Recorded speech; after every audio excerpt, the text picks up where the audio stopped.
ঘুমিয়েছিলাম, হঠাৎ মারিয়াটাকে ঘুম ভাঙলো। মারিয়া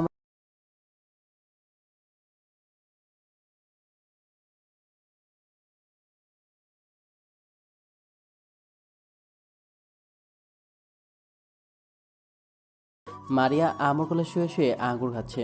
আম্মু, মারিয়া বলল তুমি নাকি ডাকছো। হ্যাঁ, ডেকেছি। তুই না কিছুদিন হলো বলছিস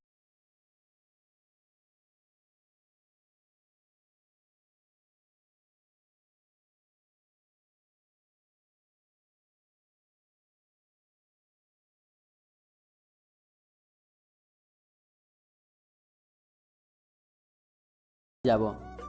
তোর আব্বু তোর যাওয়ার জন্য আজ বাসের টিকিট কেটে রাখছে। বাস সকাল 10টায় ছাড়বে। টিকিট কেটে রেখেছে? আচ্ছা, আমি রেডি হয়ে আসছি, তুমি খাবার বেড়ে দাও। হ্যালো গাইস, আগে আমার পরিচয়টা দিয়ে নিই। আমি মোহাম্মদ শাওন ইসলাম, এবার ইন্টার ফার্স্ট ইয়ারের ছাত্র। আমি প্রায় অনেকদিন হলো মামার বাড়ি যেতে চাইছি, কিন্তু বাপরার জন্য পারছি না। আমার বাবা একজন ব্যবসায়ী। আমরা একক পরিবার, ঢাকায় একটা দোতলা বাড়িতে থাকি। বাড়িটা আমার বাবার। তো কী যেন বলছিলাম, হ্যাঁ মনে পড়েছে।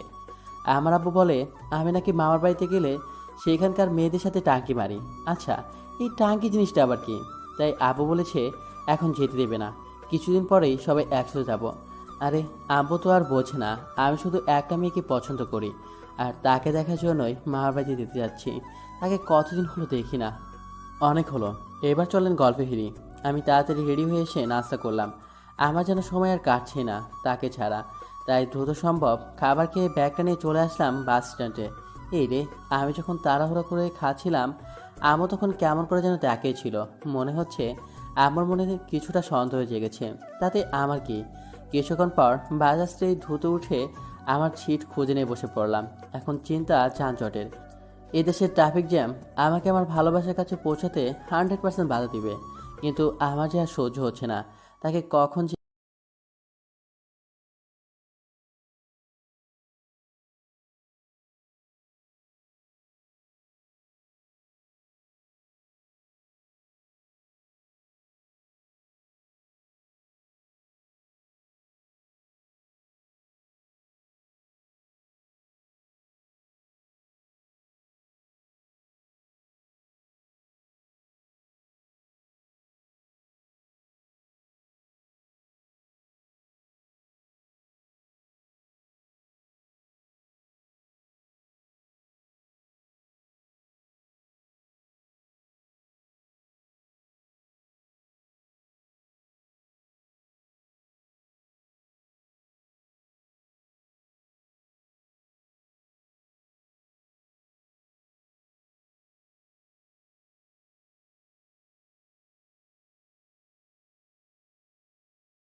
কি সুন্দর সুগ্রান ছড়িয়ে আছে রুমটায়। সেই গ্রান নিতে নিতে এক পর্যায়ে ঘুমিয়ে গেলাম। এদিকে নিঃশ্বাসটা নাড়াতে পাশে ফিরল। তারপর নিজের রুমে এসে দেখলো শাওন তার খাটে আরাম করে ঘুমাচ্ছে। নিঃশ্বাস কিছুক্ষণ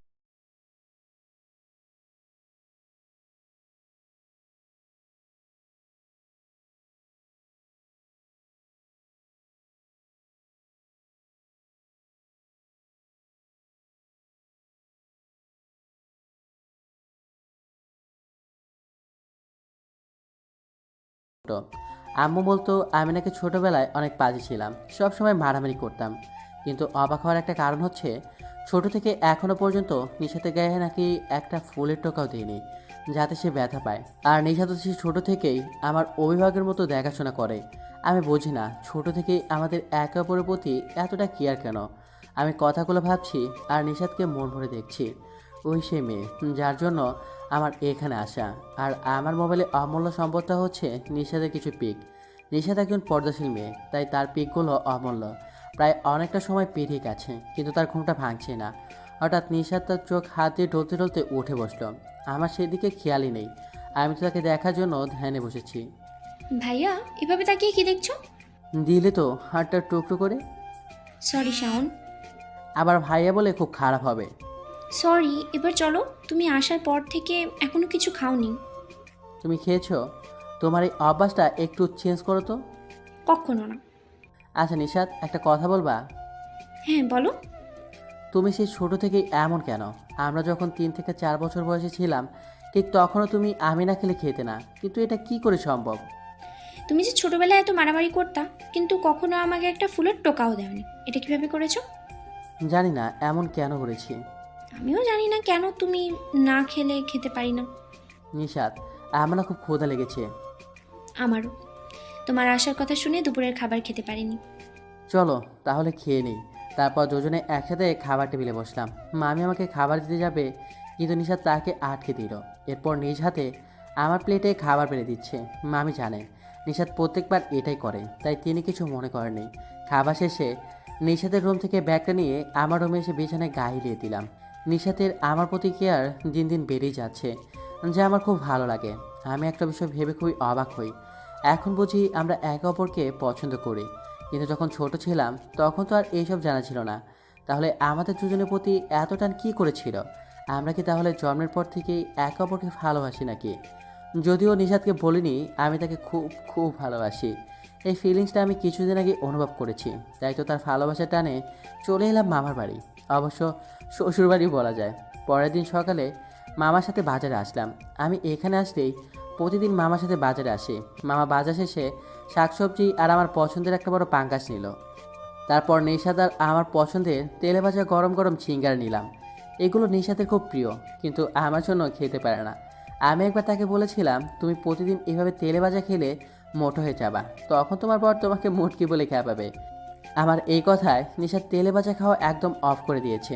সে ভেবেছে আমার মোটকি মেয়ে পছন্দ নয়, তাই এসব আর খায় না। আমরা বাজার করা শেষ হলে মা বাগনে বাজার এক দোকান থেকে কাঁচামরিচের সাথে গরম গরম মালপোয়া খেলাম। মালপোয়া মামার ফেভারিট, অবশ্য আমারও বেশ ভালোই লাগে। বাজার থেকে এসে মামির হাতে ব্যাগ দিয়ে চলে আসলাম নিশাতের সামনে। নানা নানি নাকি বড় খালার বাসায় গেছে কিছুদিন আগে, তাই বাড়িতে শুধু মামা মামি, নিশাত আর আমি আছি। আমি মুচকে এসে বললাম, আজ পাগলিটা সিঙ্গারা পেয়ে খুব খুশি হবে। দরজা ঠেলে নিশাতের রুমে ঢুকিয়ে দেখি নিশাত আনমনা হয়ে বিছানায় শুয়ে আছে। আমার উপস্থিতি টের পেয়েই শোয়া থেকে উঠে বসলো। এত আনমনা হয়ে কার কথা ভাবছো? কই, আমি আবার কার কথা ভাববো? হ্যাঁ ঠিক বলছো, তোমার ভাবনার মধ্যে কেউ আছে নাকি? আমি পেছন থেকে সিঙ্গারা প্যাকেটটা সামনে নিয়ে বললাম, সারপ্রাইজ। নিশাত আমার কথায় তাকিয়ে দেখে সিঙ্গারা, সাথে সাথে সো মেরে প্যাকেটটা নিয়ে নেয়। তারপর সেই কথাটা মনে পড়তেই আবার প্যাকেটটা ফিরিয়ে দিল। কি হলো, খাবে না? তোমার জন্য বাজার থেকে গরম তেলে ভাজা সিঙ্গারাগুলো নিয়ে আসি। না খাবো না, এগুলো খেলে তো আমি মোটা হয়ে যাব। ওহো, তাহলে আমার বলা সেই কথাটার জন্য খাচ্ছ না? আরে বোকা নিশাত, তুমি তো প্রতিদিনই মামাকে দিয়ে সিঙ্গারা এনে খেতে। প্রতিদিন এইসব খেলে তোমার শরীর খারাপ হবে, তাই বলেছি এসব খেলে তুমি মোটা হয়ে যাবা। তুমি এখন খেতে পারো। এবার নিশাত আমার হাত থেকে সিঙ্গারা প্যাকেটটি নিয়ে নিল। তারপর আমি ওকে উদ্দেশ্য করে বললাম, মাঝে মাঝে এইগুলো খেলে আমি কিন্তু বউকে মোটকি বলবো না। এবার নিশাত কথাটা শুনে লজ্জায় প্যাকেটটার দিকে তাকিয়ে রইল। এদিকে আমি তার লজ্জা মাখা মুখটা দেখে কনফার্ম হলাম সে মনে মনে আমাকে নিজের বর ভাবে। আমি এবার নিশাতকে বললাম, সিঙ্গারাগুলো কি একাই খাবা, না এই বাচ্চাটার কপালে কিছু জুটবে? আমার কথায় নিশাত একটি সিঙ্গারা আমার দিকে এগিয়ে দিল। আমি তার হাতে থাকা অবস্থায় সিঙ্গারা অর্ধেকটা মুখে পুরে নিলাম, যা দেখে নিশাতের মুখে একটা মুচকি হাসির ঝলক দেখা দিল। আমি মুচকি হেসে নিজের রুমে চলে এলাম। আসার সময় দরজার আড়াল থেকে লক্ষ্য করলাম আমার আধা খাওয়া সিঙ্গারাটা তার মুখের কাছে এনে মুচকি হেসে খেয়ে নিল। আর একসাথে আমার যত চিন্তা ছিল তার কবর দিয়ে দিলাম। কারণটা হতো আপনারা বুঝেই গেছেন। সকাল 10টার সময় নানানি সহ বড় খালা সবাই আসলো। তাদের সাথে কুশল বিনিময় করে খালাতোর বাড়িতে নিয়ে বাড়ির পেছনের দিকে আম গাছটার নিচে মাচা পাতা আছে, সেখানে গিয়ে বসলাম। আমার নানা বাড়ির চারপাশে টিনের বেড়া, বাড়িটা বেশ বড়। আমরা বসে বসে গল্প করছি। এমন সময় নিশাত আমার পাশে এসে বসলো। আমি বসে বসে পেয়ারা খাচ্ছি। অর্ধেক খেয়ে ছানিকে বললাম, আমার বড় খালার 2 ছেলে, বড় সাব্বির আর ছোট সানি। সানি, পেয়ারা খাবি? খাবো। তারপর ওকে দিতে যাব, তার আগে নিশাত কেড়ে নিল। নিশাত, এটা কি হচ্ছে? কই কিছু না তো। সানি, তুই তোর ভাইয়ার এটো পেয়ারা খাবি নাকি পুরোটা খাবি? পুরোটা খাবো। এই বলে নিশাত আমার খাওয়া পেয়ারাটা খেতে শুরু করলো। আমি মুগ্ধ নয়নে তাকে দেখে চলেছি। আমার এটা খাওয়ার জন্য ভালোই বুদ্ধি খাটিয়েছি দেখছি। নিশাত পেয়ারাটা খেয়ে আমার দিকে আর চোখে তাকিয়ে লক্ষ্য করলো আমি তাকে দেখছি। আমার বিষয়টা নজরে আসতেই চোখ দুটো নামিয়ে নিই। অনেকক্ষণ খালাতো মামাতো ভাই বোনের সাথে গল্প করে রুমে চলে আসলাম। আরে সে আমার মামাতো বোন হতে যাবে কেন, সে তো আমার ফিউচার বউ হবে। রুমে এসে দেখি রুমটা খুব সুন্দরভাবে গোছানো। জানি এই কাজটা নিশাতের। বিকেলে নিশাত বলল তার সাথে ঘুরতে যেতে হবে। আমি মনে মনে এটাই চেয়েছিলাম। আমরা দুজন পাশাপাশি হেঁটে চলেছি। এক অদ্ভুত ভালো লাগা কাজ করছে আমার মনে। নিশাতকে নিয়ে অনেকক্ষণ ঘুরে বেড়ালাম। সন্ধ্যার দিকে বাসায় ফিরে সবার সাথে আড্ডায় মেতে উঠলাম। কিন্তু এদের মতিগতি কেমন যেন সন্দেহজনক। আর সবাই মিলে আমাদের পেছনে লেগেছে। আমাদের বলতে বুঝতে চাচ্ছি আমি আর নিশাত। সবার সাথে পেরে উঠতে না পেরে চলে আসলাম রুমে। আমার দেখা দেখি নিশাত তার রুমে চলে গেল। পরের দিন সকালে মামি বলল, নিশাতের কলেজে নাকি একটা জরুরি কাজ আছে, তুমি নিশাতের সাথে যাও। তুমি না ওদের কলেজে দেখতে চাইছিলা?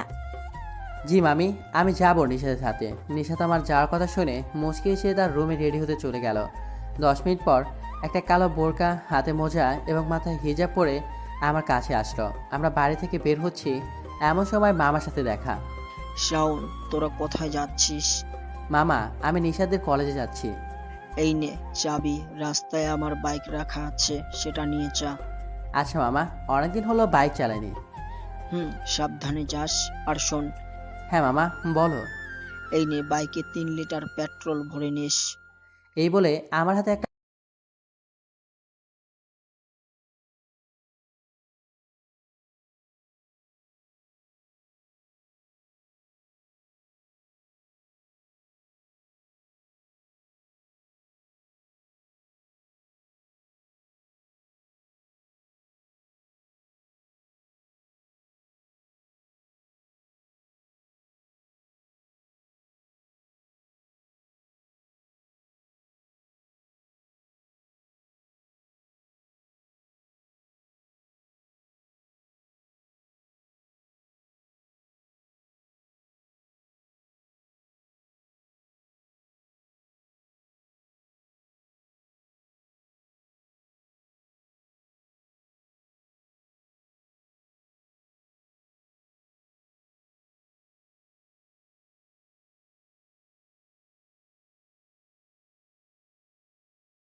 আমিও ভদ্রবরের মতো খেয়ে নিলাম।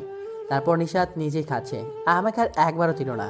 নিশাতের বানানো সেমাই, মায়ের পরে তার রান্না করা সেমাই আমার ফেভারিট, কিন্তু আজ মনে হয় আমার ভাগ্যবিধাতা এক চামচই লিখে রেখেছেন, তাই এতেই সন্তুষ্ট থাকি। নিশাত পুরো বাটিটা শেষ করে আমার দিকে তাকালো, তারপর টেবিলে রাখা আরেকটা বাটি এনে আমার হাতে দিল।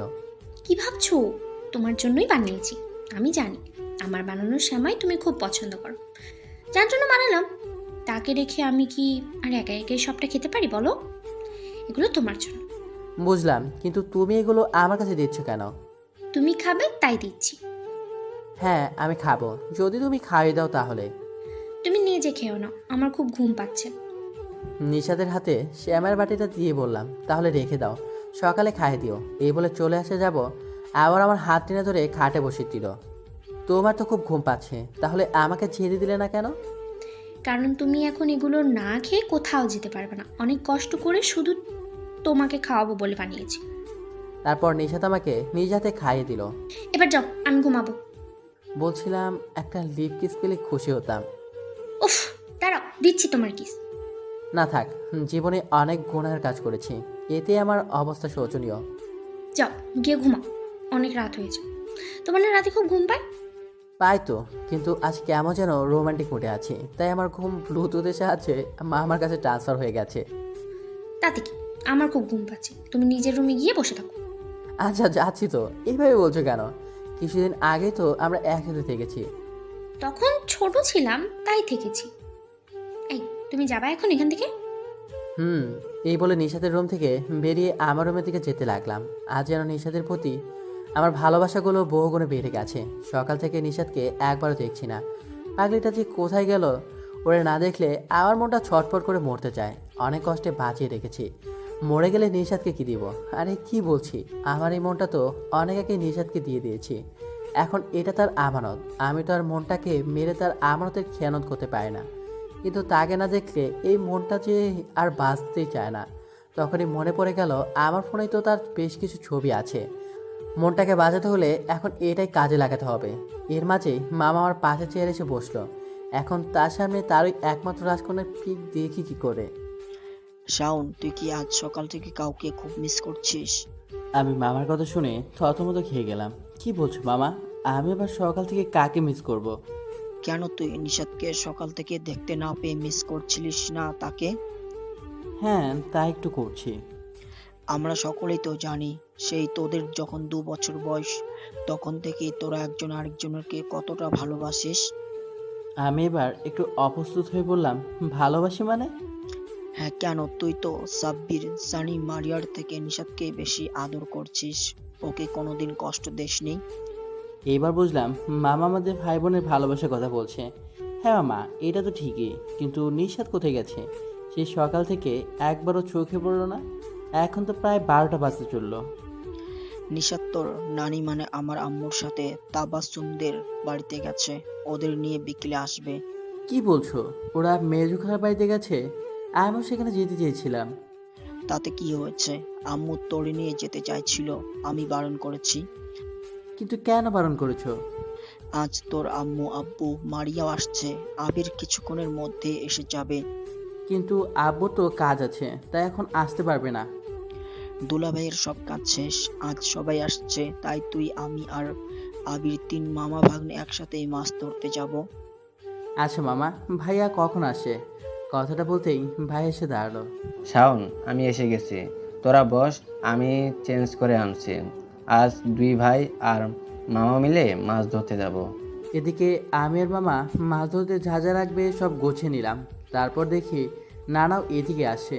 শাওন, আমি যাব তোদের সাথে। আব্বু, তোমার না শরীর খারাপ? তুমি বাড়িতে থাকো, আমরা যাচ্ছি তো। না, আমিও যাব। নানা যে পরিমাণে রাগী, তাই আর মামা কিছু বলো না। অথচ নানা আমাদের সাথে কোনো সময় রাগ করে না। নানার মাছ ধরার ক্ষেত্রে অনেক অভিজ্ঞতা আছে। নানা যখন ছোট ছিল তখন অনেক বড় বড় মাছ ধরতো, যেমন বাগাই, গজার মাছ। আর ছোট মাছ তো বড় বড় খাঁচা ভরে মারতো। তাই বলে আমার নানাকে কেউ জেলে ভাববেন না। নানার শখ ছিল মাছ ধরা, যা এখনও বিদ্যমান আছে। আবির ভাইয়া আসতেই 4 জন মাছ ধরতে চলে আসলাম তীরে। তারপর একটা জায়গা বাদ দিয়ে পানি ছিঁচে শুকিয়ে নিলাম। এখন আমার কাছে হবে সবার ধরা মাছগুলো সংগ্রহ করে রাখা। আমি তো মাছ ধরতে পারি না, সেটা আপনারা ইতিমধ্যেই জেনে গেছেন। আজ আমরা চারজনে অনেকগুলো মাছ ধরে এনেছি। আমাদের সবারই ছোট মাছ অনেক পছন্দের, শুধুমাত্র সাব্বির ছাড়া। ওই শালায় কোনো কিছুই ভালো মতো খায় না, শুধু স্প্রিট, 7 আপ, কোকোলা এইসব খেয়ে খেয়ে একদম চিকনালি হয়ে গেছে। আমরা মাছ ধরে বিকেলে বাড়ি ফিরে দেখি নিশাদটাও চলে এসেছে। আমি নিশাদকে দেখে তার দিকে রাগে লুকে তাকালাম, এতে নিশাদ কিছুটা ভয় পেয়েছে। তারপর মাছের পাত্রটা ওর কাছে নিয়ে দিয়ে বললাম আমার জন্য চাদা মাছের ঝোল রাখতে। এবার বোঝো আমাকে রেখে যাওয়া। আমি জানি আমার বলার জন্য নিশাদ নিজে চাদা মাছগুলো কেটে ধুয়ে নিজ হাতে রান্না করে দিবে। আমি যদি কখনো কিছু খেতে চাই সে নিজ হাতে পানি আনে। আমার সারা শরীর কাদা লেগে আছে, তাই বাড়ির পেছনে টিউবওয়েলের দিকে এগোচ্ছি। এসে দেখি ভাইয়া আর নানা একসাথে গোসল করছে, আর মামা কাদা মাখা অবস্থায় সেখানে দাঁড়িয়ে আছে। আমিও গিয়ে মামার পাশে দাঁড়ালাম। মামা, তুমি এভাবে দাঁড়িয়ে আছো কেন? আব্বু আর আবির একসাথে গোসল করেছে, তাই আমিও আমার ভাগ্নের জন্য অপেক্ষা করছিলাম। তার মানে এই পুরোটা আবার আমাদের আলাদা করে দিছে? ওই, একদম আমাকে বুড়ো বলবি না। আরে তুমি বুড়ো কেন হবে? বুড়ো তো ভাইয়া, তাই তো ও তোমার দলে। হ্যাঁ তাই তো, আমাকে আর মামাকে দাঁড় করে রেখেছো, ভালোই করেছো। আমরা তো যুবক, তাই তোমাদের মতো বুড়োর সাথে গোসল না করাই ভালো। ও রেগে দাঁত দাঁত চেপে বলল, শাওন। আবির থাম, ওরা এখনো ছোট। মামা দেখেছো, নানাও বলেছিল ভাইয়া বুড়ো। খুব রেগে গিয়ে বলল, দাঁড়া দেখাচ্ছি পুরো। কথাটা বলেই আমার দিকে তীরে আসলো। আমার আর পায়কে এক করে নিশাদের পেছনে এসে লোকালাম। শাওন কি করছো? সরো, মাছ কাটছি তো। আগে ভাইয়া যাক, তারপরে সরে যাব। মামি, বড় খালা, মেজো খালা, নানি আর নিশাদ বসে বসে মাছ কাটছে। আমি দৌড়ে এসে নিশাদের পেছনে লুকিয়ে পড়েছি। তার মাঝে সারা শরীরে সাবান মেখে ভাইয়া এসে দাঁড়ালো, যাদেরকে আমি ছাড়া সবাই হা হয়ে গেছে। তারপর সবাই হাসতে লাগলো, আর ভাইয়া আমার লজ্জায় পড়ে গেল। আমাকে উদ্দেশ্য করে বলল পরে দেখে নেবে। এরপর ভাইয়া চলে যেতেই যে যার কাজে ব্যস্ত, শুধু নিশাদ ছাড়া। সে আমার দিকে চোখ বড় বড় করে তাকিয়ে আছে। আমি তার এভাবে তাকিয়ে থাকা দেখে জিজ্ঞেস করলাম তার এইভাবে তাকিয়ে থাকার কারণটা কি। তুমি কাদামাখা শরীর এখানে কি করছো? আর ভাইয়া তোমার উপরে রেগে আছে কেন? সেটা পরে বলবো, আগে তো তুমি আমাকে চাদা মাছের ঝোল খাও। আমার কথা শুনে নিশাত রাগে চোখে তাকালো, তারপর মাছ কাটতে বিজি হয়ে গেল। আজ বুঝলাম না, আমাকে এইভাবে দেখে কেউ কিছু বলো না। অন্যদিন হলে আমাকে প্যারায় প্যারায় প্যারাময় করে ফেলতো। যাক, আমার জন্য ভালোই হয়েছে। তাড়াতাড়ি গিয়ে গোসল করি। তারপর নিশাতে রান্না করা চাদা মাছের ঝোল। জিভ পানি চলে আসছে। পানিটুকু সুরুত করে গিলে নিলাম। মুখে লালা নাকি হজমে সাহায্য করে, ওষুধ না খেয়েই ভালো হজম হবে। তাই আর ফেললাম না। মামার সাথে গোসল করে রুমে এসে শুয়ে শুয়ে নিশাতের জন্য অপেক্ষা করছি। তখনই মনে হলো আব্বুকে একটা কল দিই, তাই ফোনটা হাতে নিয়ে কল দিলাম আব্বুর নাম্বারে। আসসালামু আলাইকুম শাওন। ওয়ালাইকুম আসসালাম। আব্বু, তোমরা কোন পর্যন্ত আসছো? আমরা টাঙ্গাইলের কাছাকাছি আছি, আবির আসছে ওখানে। হ্যাঁ আব্বু, ভাইয়া তো দুপুরে আসে। তারপর আমি, ভাইয়া, মামার নানা মিলে মাছ ধরতে গিয়েছিলাম। আচ্ছা এখন রাখি, এসে কথা বলবো। আচ্ছা আব্বু, আল্লাহ হাফেজ। এই বলে কলটা কেটে দিলাম। কিছুক্ষণ পর নিশাত একটা বাটিতে করে খাবার নিয়ে আমার রুমে আসলো। তারপর দরজাটা লাগিয়ে বিছানায় বসে বাটিটা খাটের উপর রাখলো। বাটিতে চাদা মাছের ঝোল আর ভাত। উফ, ইচ্ছে করছে ওকে একটা কিস দেই, কিন্তু এই বিয়েটাই একমাত্র বাধা। কি ব্যাপার, দরজা বন্ধ করলে কেন? আমি কিন্তু নিশাতেই খেতাম। নিশাত আমার কথাটা শুনে দরজা খোলার জন্য উঠে দাঁড়াতেই তাকে একটানে আমার কোলে বসিয়ে দিয়ে বললাম, আরে যাচ্ছ কই? তোমার ইচ্ছে হয়েছে আমাকে নিজ হাতে খাওয়ানোর, তাহলে না খাই কই যাও? ছাড়ো এসব, কি হচ্ছে? আমি কি তোমার বউ নাকি যেভাবে কোলে নিচ্ছ? বউ হলে তো আরো অনেক কিছুই করতাম। কি কি করতা? অনেক কিছুই। আগে বিয়েটা হোক, তারপর সব একেবারে লাইভ দেখতে পারবা। নিশাত লজ্জায় আমার কোল থেকে উঠে গেলে আমি তাকে আটকে দিলাম। দেখলাম এবার তার লজ্জার পরিমাণ আরও বেড়ে গেল। ওদিকে চাদা মাছগুলো আমার পেটে যাবার জন্য লাফালাফি শুরু করে দিয়েছে। ও সরি, ওরা তো আর বেঁচেই নেই, তাহলে কিভাবে লাফাবে? বলছি তোমার লজ্জা পাওয়া হয়ে গেলে এবার আমাকে খাইয়ে দাও, খুব ক্ষুধা লেগেছে। অতঃপর নিশাত হাত ধুয়ে আমাকে খাইয়ে দিচ্ছে।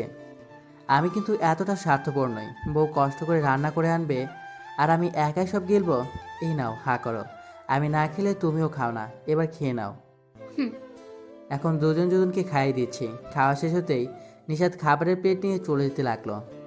আমিও তার পিছু পিছু এসে তার রুমের সামনেটায় দাঁড়ালাম। কিছুক্ষণ পর নিশাত লজ্জামাখা মুখ নিয়ে রুমের দিকে দৌড়ে আসলো। কি হয়েছে? কে আবার এইভাবে তোমাকে লজ্জায় ফেললো? বরফুপি, তার কথায় আমি খুব অবাক হয়ে বললাম, আম্মু, কিন্তু কিছুক্ষণ আগেই তো আব্বু বললো তারা নাকি টাঙ্গাইলের কাছাকাছি আছে। ফুপানা বললেন তারা আরো 8 ঘন্টা আগে আসছে। তাহলে আব্বু আমাকে মিথ্যা বললো, কিন্তু এতে তোমার লজ্জা পাওয়ার কি সম্পর্ক? কারণ ওনারা আমাদের ওনারা আমাদের কি? বিয়ে নিয়ে কথা বলছে। কি বলছো তুমি? সত্যি বলছো? হুম। চলো তো দেখি সবাই কি বলছে। আমার লজ্জা করছে। আরে আমরা কি তাদের সামনে যাচ্ছি নাকি? আমরা তো দরজার আড়ালে লুকিয়ে থাকবো। তবু আমি যাব না। তুমি যাবে। এই বলে নিষাদকে টেনে নিয়ে এসে দরজার পাশে লুকালাম।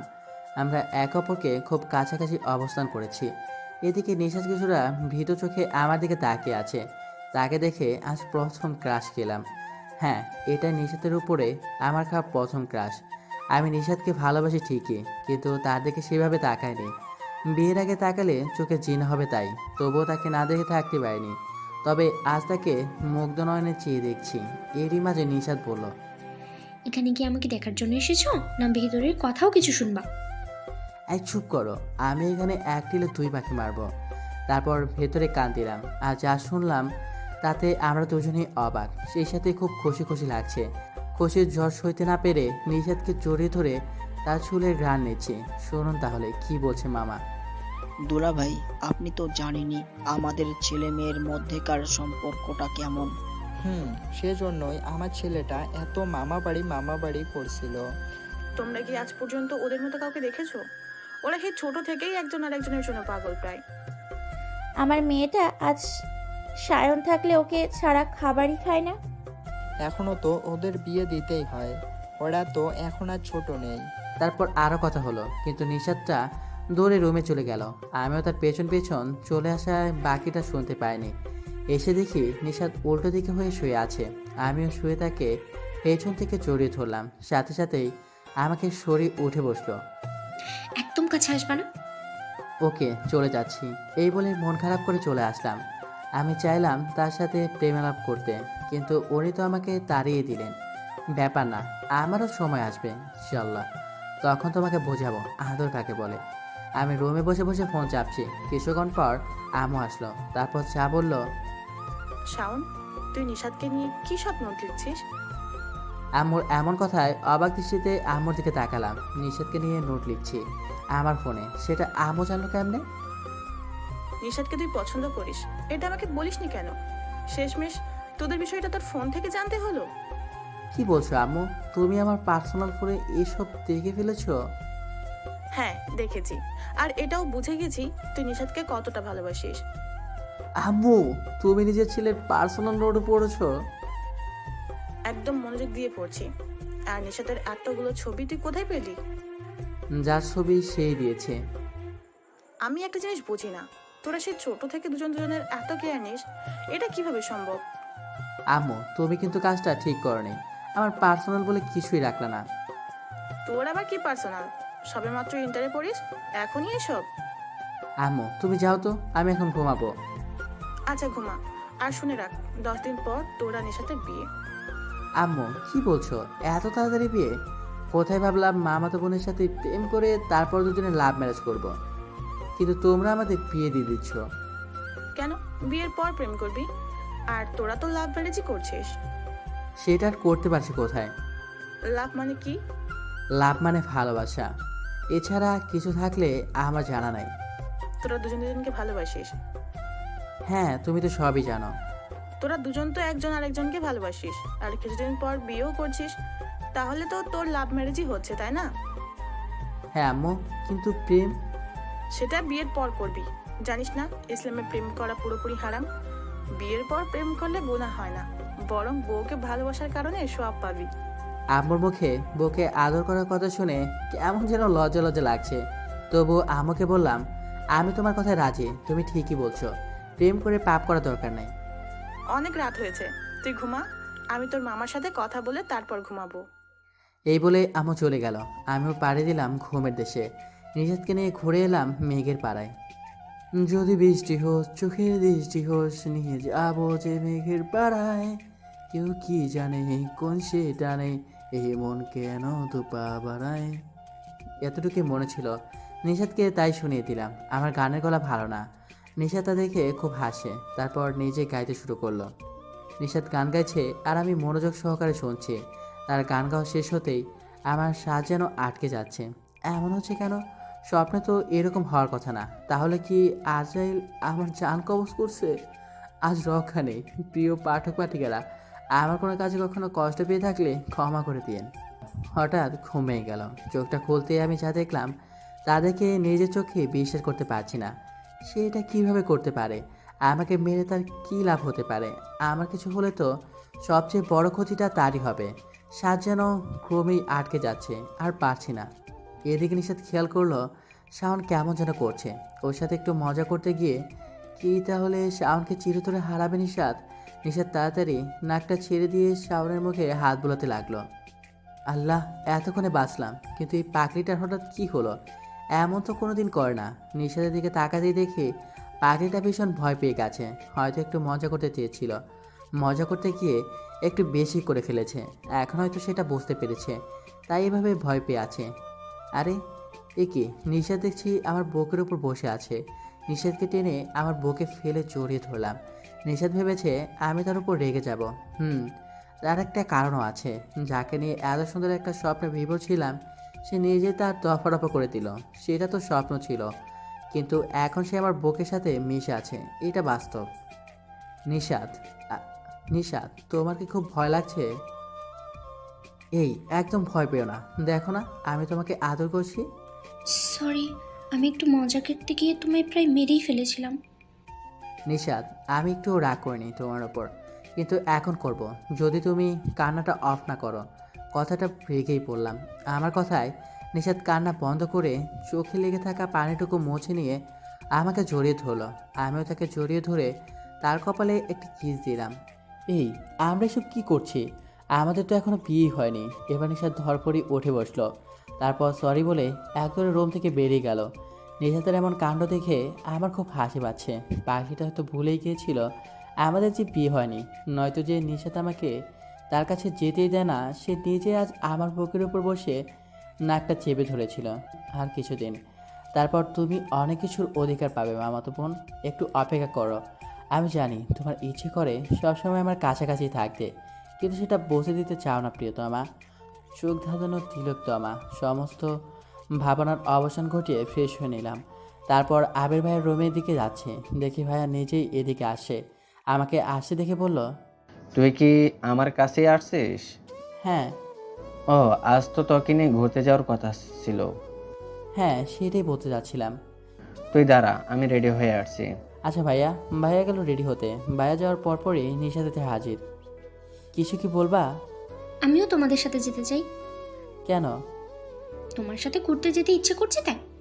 ও আচ্ছা, যাও বোরকা পরে আসো। আমি এক্ষুনি আসছি, তুমি একটু ওয়েট করো। এই বলে নিশা তো চলে গেল। আর সবাই শুধু বলছে অপেক্ষা করো, অপেক্ষা করো। সব অপেক্ষা কি আমাকে করতে হবে? শাওন, কি ভাবছিস? চল যাওয়া যাক। আমি ভাইয়ার কথায় ভাবনার ছেদ ঘটিয়ে বললাম, দাঁড়াও। নিশাদ বলল সেও আমাদের সাথে যাবে। কি বলছিস? সে কেন যাবে আমাদের সাথে?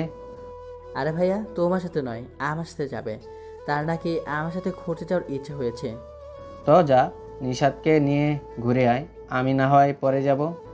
একদম না, তুমি এখনই যাবে। না ভাই, আমার ছোট ভাই আর আমার মামাতো বোনের প্রেম বড় ভাই হয়ে কিভাবে দেখি? ভাইয়া, আমি কি তার সাথে প্রেম করতে যাচ্ছি নাকি? সে আমাদের সাথে যেতে চেয়েছে, তাই আসতে বলেছি। সত্যি প্রেম করতে চাচ্ছিস না? তারপর নিশা সেখানে এলে আমরা দুই ভাই স্টপ হয়ে গেলাম। অতপর তিনজন আবু গাড়ি নিয়ে চলে এলাম ঘুরতে। এখানকার প্রাকৃতিক দৃশ্য দেখে আমরা সবাই মুগ্ধ।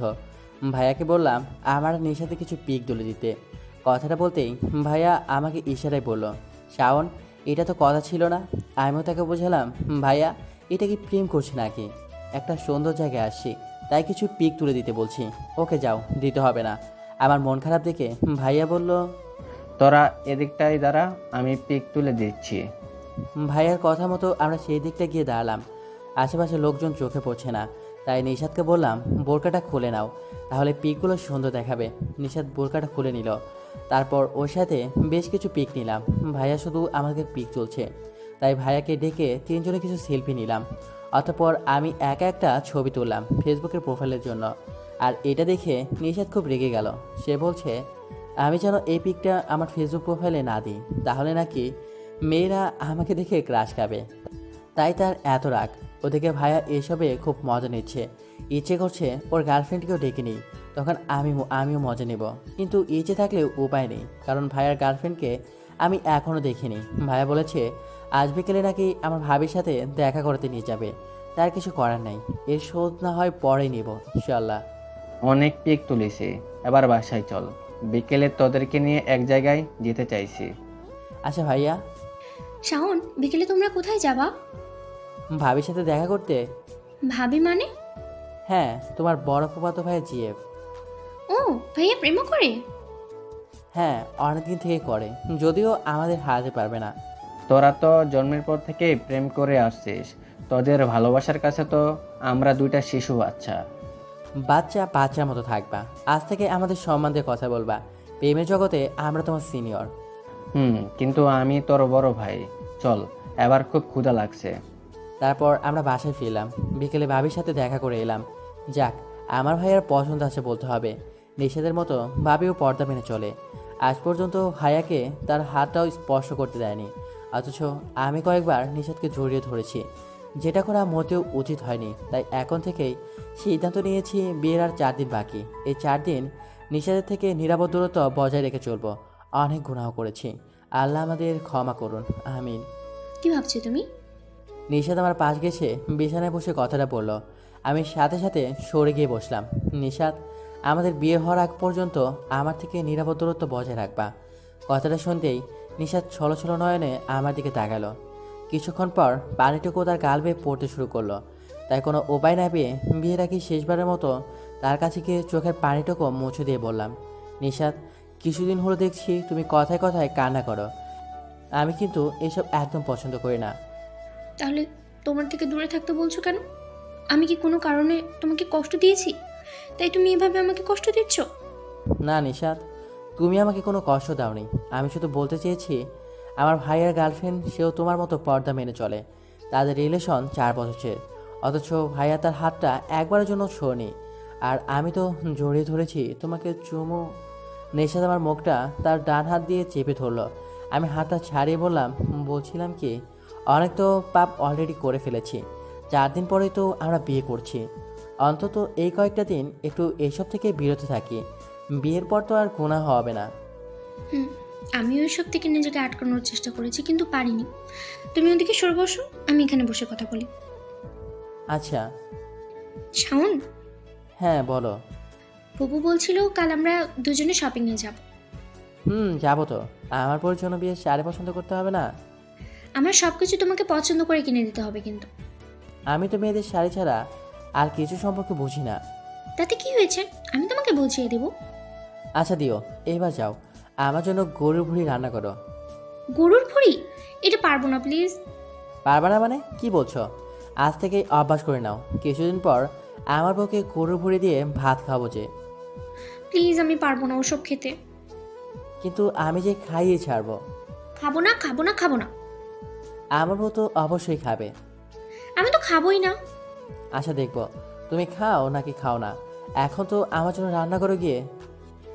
এই প্লিজ, গোস্ত রান্না করে আনি। থাক, লাগবে না। আচ্ছা যাও, এই প্রথম তোমার জন্য গরুর ভুঁড়ি রান্না করতে হচ্ছে। বউ যাও, তাড়াতাড়ি রাখবে, খুব ক্ষুধা লেগেছে কিন্তু। তারপর নিশাদ চলে গেল রান্নাঘরে। ভুঁড়িটা অনেকেও রান্না করতেই পারতো, কিন্তু আমি যা খেতে চাই সবসময় নিশাদ নিজেই রান্না করে। যদি সেটা না পারে তাহলে মামি বলে দেয়, কিন্তু পুরো রান্নাটা নিশাদ নিজে করে।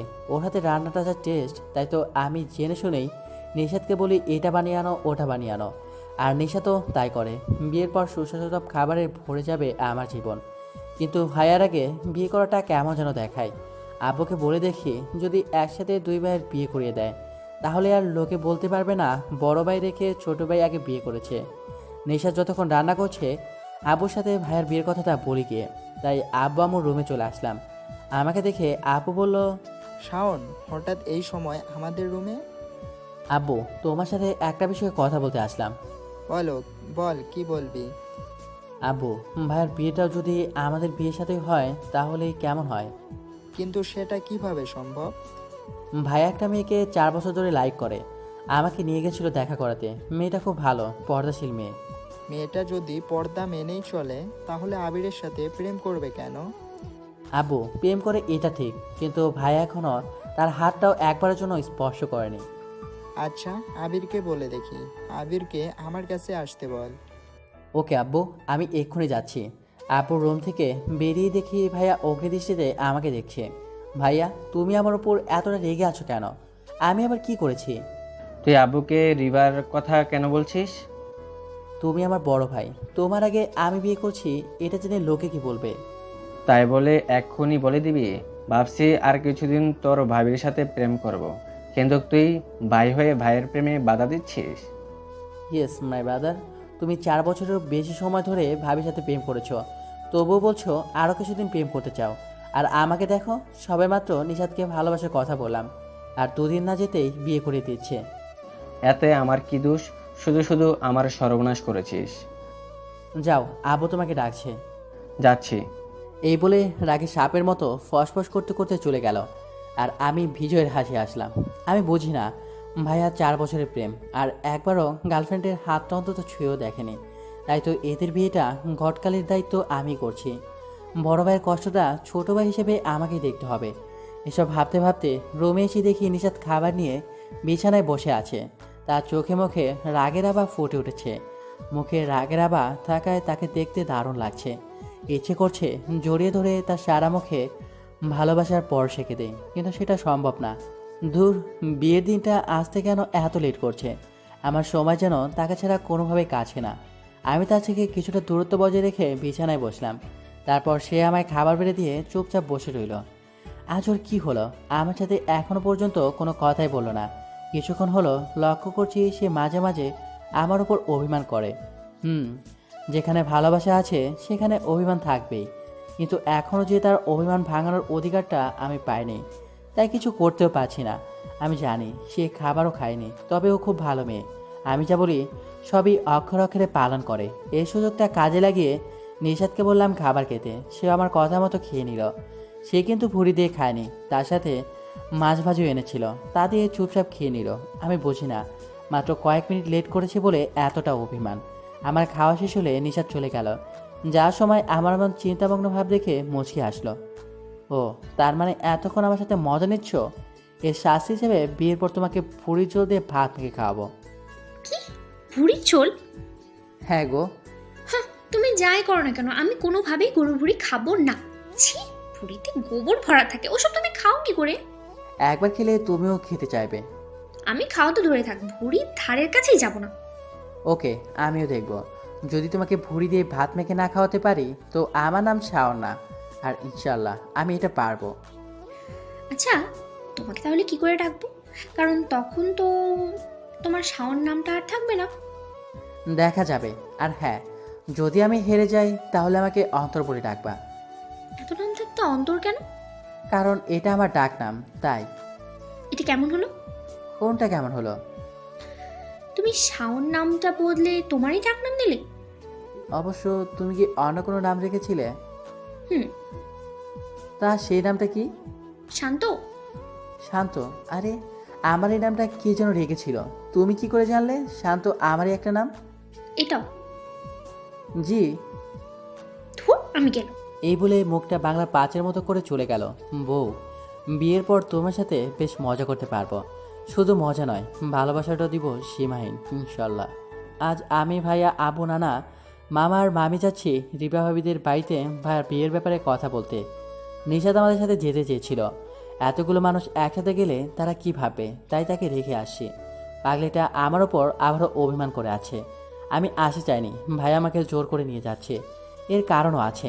আমি গেলে ভাইয়ের কোনো কথা থাকলে বলতে পারবে, যা সিনিয়র সিটিজেনদের বলতে পারবে না। আমরা প্রায় 1 ঘন্টা জার্নি করে ভাবিদের বাসায় পৌঁছালাম। ভাবিদের বাড়িটা দেখে মনে হচ্ছে তাদের আর্থিক অবস্থাটা আমাদের মতোই, তবে বাড়িটা বেশ সুন্দর করে সাজানো গোছানো। আমরা বাড়ির ভেতরে ঢুকতেই একজন ভদ্রলোক এসে আব্বুকে সালাম দিল। তারপর সবাই গিয়ে সোফায় বসলাম। অতঃপর বুঝতে পারলাম এটা আমার তালই মশাই। কিছুক্ষণ পর ভাবিকে আনা হলো। ভাবিকে দেখতে খুব সুন্দর। আমার ভাইয়া যে এত সুন্দর পছন্দ হতে পারে আগে জানতাম না। যাই হোক, সবারই ভাবিকে পছন্দ হয়েছে। তারপর বিয়ের তারিখ দেওয়া হলো 3 দিন পর, তার মানে আমাদের 2 ভাইয়ের বিয়ে একই দিনে। বিয়ের আয়োজন করা হবে একটি রিসোর্টে। এর কারণ হচ্ছে ভাবি থাকবে তাদের বাসায় আর নিশা থাকবে ওদের বাসায়। 2 ভাই একসাথে বিয়ে করছি, তাই সবাই একজোটে সেখানে গিয়ে বিয়ের আয়োজন করা হবে। তারপর সবাই খাওয়া দাওয়া শেষে বেরিয়ে পড়লাম মামার বাড়ির উদ্দেশ্যে। বাড়ি এসে শুনে নিশা সকাল থেকে কিচ্ছু খায়নি। আমি তো ভুলেই গিয়েছিলাম আমি এখানে না থাকলে, আমি না খেলে নিশাত কখনো খায় না। একে নিয়ে যে কী করি। 1 প্লেট খাবার নিয়ে নিশাতের রুমে আসলাম। এসে দেখি নিশাত বিছানায় শুয়ে শুয়ে এপাশ ওপাশ করছে। নিশ্চয়ই ওর খুব ক্ষুধা লেগেছে। এখন দুপুর প্রায় 12:30। আমি গিয়ে নিশাতকে ডাক দিলাম, কিন্তু সে শুনেও না শোনার ভান করে রইল। এবার একটু রাগে স্বরে বললাম, নিশাত খাবার এনেছে, খেয়ে নাও। আমি খাবো না। তুমি খাবে তো খাবেই, সেই সাথে তোমার বড় খাবে। তাহলে আমার বর আগে খেয়ে নিক, ওনার খাওয়া শেষে আমি খাবো। কিন্তু আমি তো রিবা ভাবিদের বাসা থেকে খেয়ে আসি, এখন পেটে একটু জায়গা বেঁচে নেই, তাহলে এখন কি করে খাবো? জানি না, তুমি না খেলে আমিও খাবো না। নিশাত, এটা কিন্তু ভালো হচ্ছে না। আমি কিছুক্ষণ আগে খেলাম, তুমি কিছু খেয়ে নাও প্লিজ। তুমিই বললা আমি খাবো, তার সাথে আমার বড় খাবে, তাই বর না খেলে বউ এখন খাবে না। না, এর সাথে কথা বলে কোনো লাভ হবে না বলে মনে হচ্ছে না। আমি খেয়েছি তা তো মানছে না, আবার এখানেও খেতে হবে, তাই তো বতি করে ভাবিদের বাসায় কম করে খেয়ে আসি। আচ্ছা আমি খাবো, তবে অল্প কিছু খাবো, বাকিটা তোমাকেই খেতে হবে। তাড়াতাড়ি খাও, আমার খুব ক্ষুধা লেগেছে। সেটা তো এসেই দেখলাম তুমি খুব বেশি পাগলামি করো। আমি কি বলে গেছি আমার জন্য না খেয়ে বসে অপেক্ষা করতে? আমি তো তোমারই পাগলি, তাই তোমার সাথেই পাগলামি করছি। পাগলি অনেক করেছো, এবার চুপচাপ খাবারটা খেয়ে নাও। এরপর যদি দেখি আমি কোথাও গেলে তুমি না খেয়ে আসো, সেদিন বাড়ি ফিরে তোমাকে ভুড়ি চল দিয়ে মেখে ভাত খাইয়ে দিব। সত্যি আমার পাগলিটা কিছুদিন হলো একটু বেশি পাগলামি করছে। তার পাগলামিগুলোতে আমার বেশ ভালোই লাগছে। এই কি ভাবছো? ভাবছি কিভাবে তোমাকে গরুর ভুঁড়িটা খাওয়ানো যায়। নিশাদ কিছু না বলে আবারও মুখ ভ্যাংচালো। দাঁড়াও, তোমার মুখ ভ্যাংচানো বের করছি। নিশাদকে আর কে পায়, একদরে রুম থেকে বেরিয়ে গেল। আমি তা দেখে মৃদু হাসলাম। তারপর আমার রুমে গিয়ে লুঙ্গি গামছা নিয়ে চলে গেলাম গোসল করতে। নিশাদের সাথে দুষ্টু মিষ্টি খুনছুটিতে কেটে গেল আরও 2 দিন। আর সবাই রিসোর্টে যাওয়ার জন্য প্রস্তুতি নিচ্ছে। বিকেলে সবাই রিসোর্টে আসলাম। ভাবিরা আমাদের আগে এসে গেছে। তারপর 2 ভাইয়ের গায়ে হলুদ হয়ে গেল। আজ আমাদের বিয়ে, আজ আদরের মামাতো বোন আমার হবে। ভাবতে এক অন্যরকম ভালো লাগে কাজ করছে। আর মামাতো বোন, এই কয়দিন তোমাকে একটাবারও জড়িয়ে ধরিনি। আমার বুকটা যেন শুধু মামাতো বোন করছে রে। আজ তোমাকে আদরে আদরে ভরিয়ে দেবো সোনা। আর কিছু ঘন্টা ওয়েট করো। এসব ভাবতেই শাওনের মুখে হাসির ঝলক দেখা দিল। এদিকে আমার ঘর কাটলো এসএন বাইরে ধাক্কায়, মানে আমার বন্ধুরা আর কি। এসএন মানে হচ্ছে শাওন নিশাদ, কিন্তু এটা তো ওদের বলা যায় না, তাহলে বুঝে নিত বন্ধুদের প্যারা কেমন। আমি ওদের সবার লিডার। এদের বলছি এসএন এর full meaning Shaon. Shaon S দিয়ে শুরু অ্যান্ড এন দিয়ে শেষ। আর এটাও সত্যি, একজন স্বামী সম্পূর্ণ হয় তার স্ত্রীকে পেয়ে, আর আমার নামটাও পূর্ণ হয় শাওনের এস নিশাতের এন দিয়ে। ওই হারামি, কই গেলি? মনে হয় বাবির কাছে। ওই শালা থাম, আমি একটা নামের সিগারেট নিয়ে ভাবছি, যেটা তোরা কখনো ধরতেও পারবি না। কোন নাম বল, দেখি পারি কিনা। না রে, নামটা বলে তোরা বুঝে যাবি, এখন সে পরিস্থিতিটাই এমন। তোর ওইসব নাম টাম রাখ, আগে আমাদের খাওয়া। তোর জন্য সেই কাক পুকুরে না খেয়ে বসে আছি। এমনিতেই তোদের 3 দিন আগে আসার কথা ছিল, আসলে তোমার বিয়ের দাওয়াত খেতে, তো দুপুরে খেয়ে নিস। বন্ধুর বিয়েতে কাজ করা ভয়ে এখন আসিস, দুপুরে খেয়ে চলে যাবি। শাওন, আমরা তোর বিয়ের কাজ করব না, তাই আজ আসছি। হ্যাঁ, না হলে তোদের বলা মাত্র এসে যেতি, তাহলে আমাদের নিজেদের বিয়েতে এতটা খাটতে হতো না। এই নিজেদের বিয়েতে মানে? নিজেদের মানে আমার আর আবির ভাইয়ার। আগে বলিসনি কেন? আমরা ভাবলাম আবির ভাইয়া তো আছেই, তাই।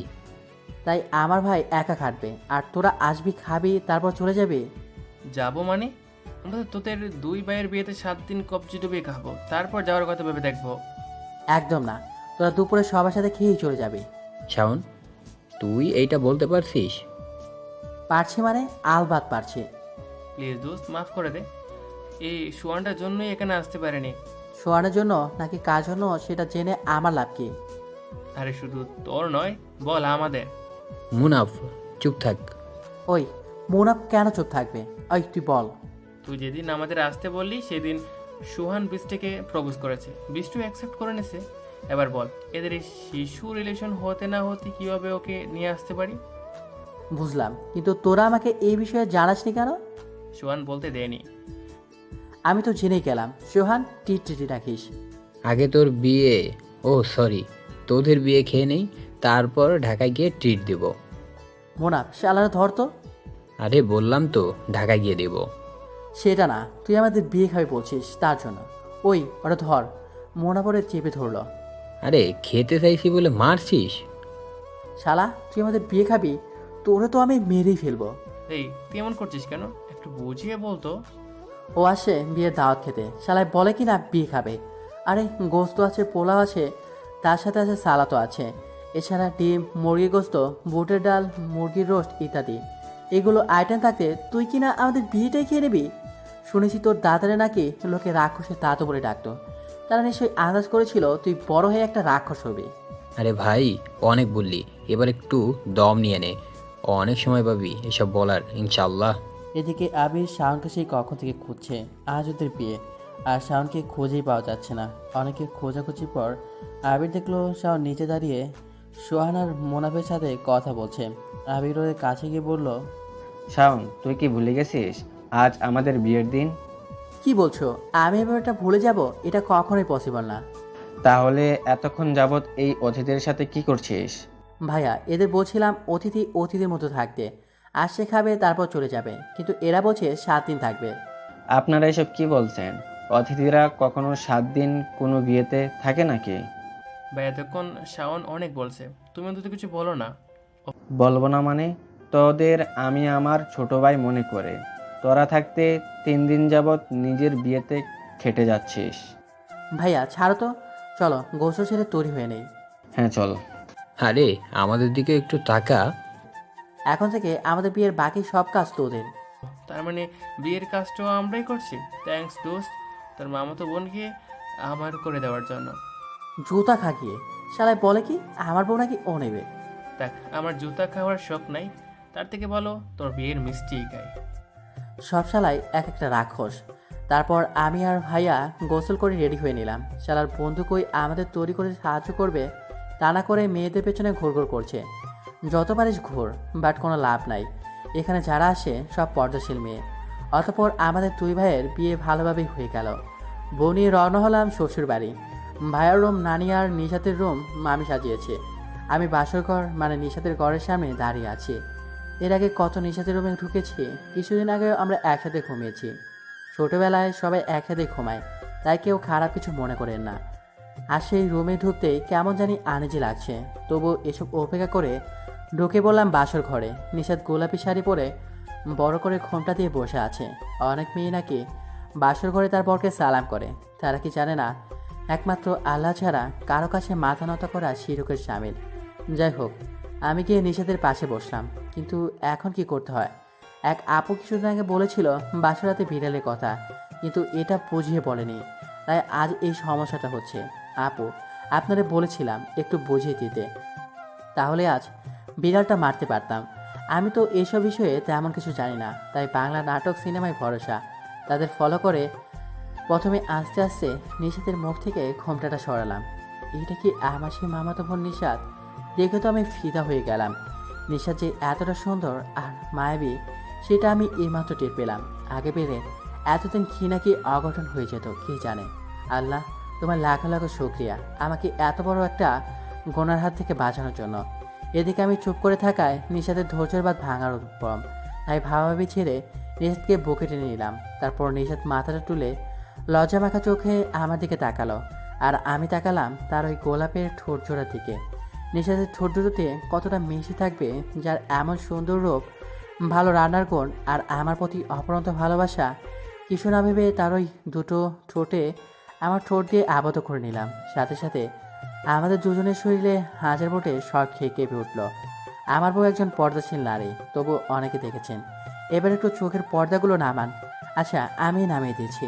তারপর শুরু হলো ভালোবাসার কম্পিটিশন, যেখানে আমরা দুজন পার্টিসিপেট করেছি। পুরোদমে প্রতিযোগিতা চলছে, কিন্তু আমাদের একে অপরের প্রতি ভালোবাসা তো আর শেষ হবার নয়, তাই এর ফলাফল জানানো যাচ্ছে না। সবাই ভালো থাকবেন আর আমাদের জন্য দোয়া করবেন। এই প্রতিযোগিতা যেন তার আপন গতিতেই চলতে পারে।